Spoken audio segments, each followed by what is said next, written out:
Power isn't something the world grants you. It doesn't arrive by accident.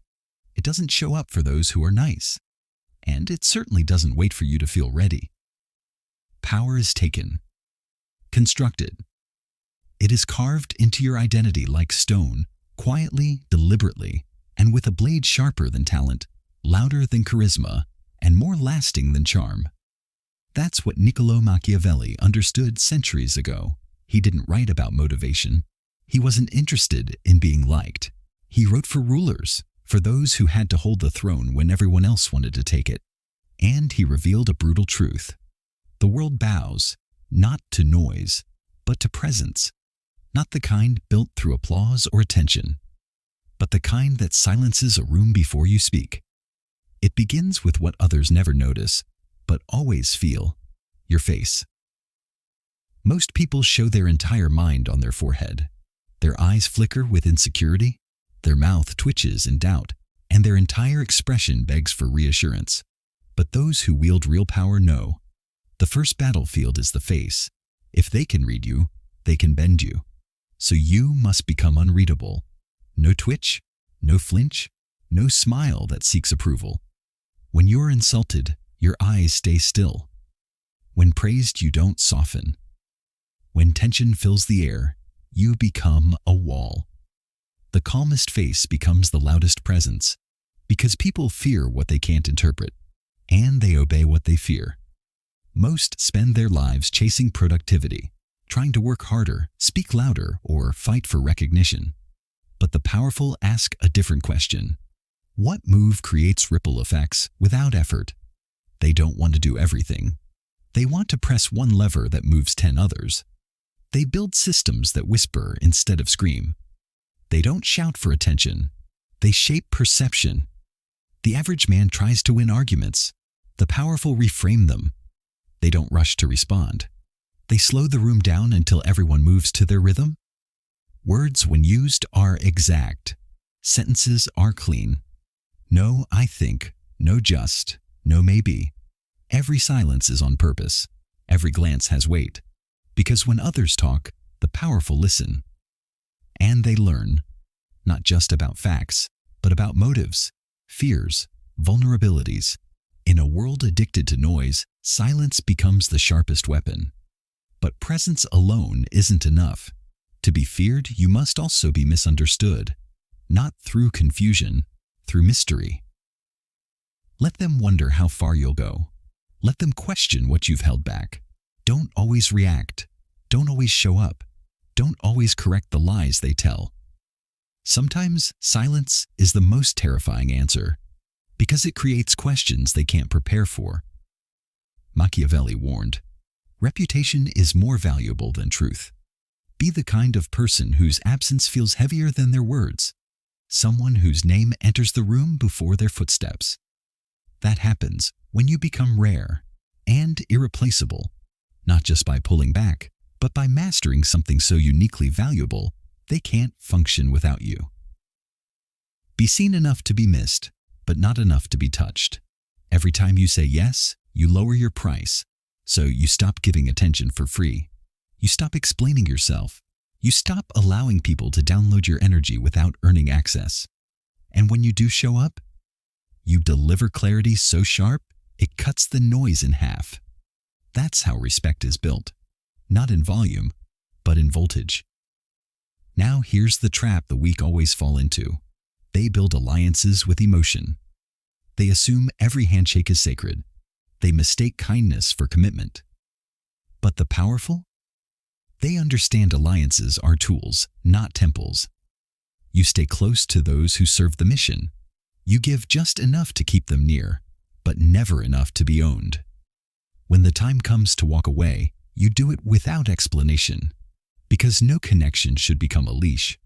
Power doesn't mean walking alone. It means walking above the web. And the ones who rise, they don't wait to be betrayed. They spot it before it happens. A shift in tone, a delay in reply, a quiet alliance forming without a word. They don't react emotionally. They log it. They prepare a quiet exit or a silent strike. That's not paranoia. That's survival. because the ones who bleed are the ones who believed too late. Reactivity is the first sign of weakness. The powerful don't lash out, they go still. They pause when others erupt. They let others waste energy in chaos while they load the hammer. And when they strike, it's final. No drama, no warning, just precision. No one knows when the blow will come, only that when it does, it ends things. Even without speaking, they control the room. Their eyes don't dart. Their body doesn't chase approval. Their stillness dares you to underestimate them. When they speak, they don't plead their case. They redefine it. This isn't about blame. It's about what works. This isn't personal. It's policy. They don't win with facts. They win with framing. And as others scramble to catch up, the powerful remain in the shadows. Their decisions are made in silence. Their punishments are never announced, but their rewards, public, loud, strategic. Because praise, when given sparingly, becomes addictive. It turns their favor into currency. It makes people chase their approval, afraid to lose it. That's how a myth is built. In contrast, let the world see what you want it to believe. Let the truth remain locked in the chamber. And while others wait for motivation, the powerful rebuild quietly. Not with hashtags, not with declarations. In private, in pressure, in silence. While others sleep on applause, they sharpen. So when the world sees them again, they've already evolved past recognition. Because true strength is not shown. It's revealed by result. Long after the transformation happened, eventually power becomes a system, not a mood. You don't act powerful. You are power. Your reactions are trained. Your rituals are tuned. Your time is guarded like a fortress. Every call is filtered. Every message weighed. Not out of arrogance, but because time is now currency. You don't donate it. You license it. And when someone oversteps, they don't get an argument. They disappear. You don't punish with noise. You erase with precision. No warning. No flare. Just distance. Because once your name is associated with consequence, you never have to explain again. People will edit themselves before speaking to you. They'll adjust their tone, not because you asked, but because they remember what happened the last time someone didn't. And in time, you stop being a person. You become a symbol, a myth. Not because you tried to be one, but because you stopped trying to be anything for anyone. You evolve like winter. No announcement, no schedule, just sudden cold that no one was ready for. Because as Machiavelli wrote, it is better to be feared than loved if you cannot be both. But the modern prince, the one who survives in the chaos of this era, learns something deeper. Don't chase fear. Don't chase love. Become something they don't even know how to approach. Still, silent, unshakable. Let your presence do what words can't. And when they look at you, they'll see it. That calm.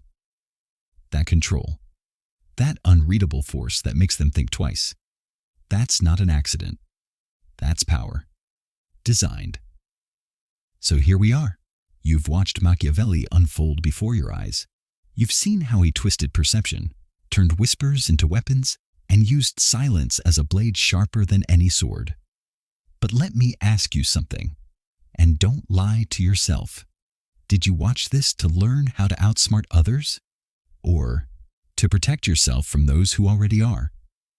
You see, there's something you didn't notice, not consciously. This wasn't a story about Machiavelli. It was about you. The subtle unease you felt while watching, that pulse in your chest when he manipulated, when he lied, when he won. That's your inner shadow, the part of you society told you to suppress. But here's the secret Machiavelli knew. That shadow, the one you've buried deep beneath politeness, shame, and self-doubt. That is your power. The world doesn't reward the pure. It rewards the aware, the man who smiles while calculating, the woman who agrees while planning, the quiet one in the room who notices everything. Now think, how many times have you been played because you refused to play back? How many times have you stayed silent when your instinct screamed? How often have you been the one watching while someone else wrote the script? If you felt something shift during this story, something subtle but undeniable, that was no accident. It was by design. Because words, when sharpened correctly, cut not the mind, but the identity. And here's where the manipulation begins. Let's pretend you're fine. You have no enemies, no blind spots, no hidden pain, no ambition, no thirst for control. Sure. Now, let's ask the real question. What happens if you walk away from this video and do nothing? That's the choice you're about to make. You'll scroll. You'll forget. You'll sink back into numbness. But what if, just if, Machiavelli was right? What if the most powerful force in the world isn't love or truth or kindness, but perception? Not how things are, how things appear to be. And what if right now, as you hesitate, someone else in your life, in your orbit, is already using this knowledge against you? They already know the rules. They already see your patterns. They already see your weakness. And you're still playing fair. You can leave this video, but the game doesn't stop playing you. You think you know yourself, but every lie you've told yourself about being good has made you predictable. Every apology you gave when you weren't wrong made you manipulable. Every time you stayed silent, you became invisible. And Machiavelli, he would have seen it in your eyes before you even spoke. The fear, not of him, but of who you could become if you ever stopped holding back. Let that sink in. Now pause, really pause, and ask yourself this. If you disappeared today, who would gain from it? Whose game are you the pawn in? What truth are you avoiding because you're scared it might shatter the lie you've built your life around? That's why you're still watching, because somewhere deep inside, you don't want peace. You want control. You want clarity. You want to feel untouchable. But that only begins when you stop pretending that your empathy protects you. It doesn't. It exposes you. And if Machiavelli were standing in front of you right now, he wouldn't lecture you. He'd smirk. He'd say nothing. Because he'd already won. He knew you'd watch till the end. He knew you'd question everything afterward.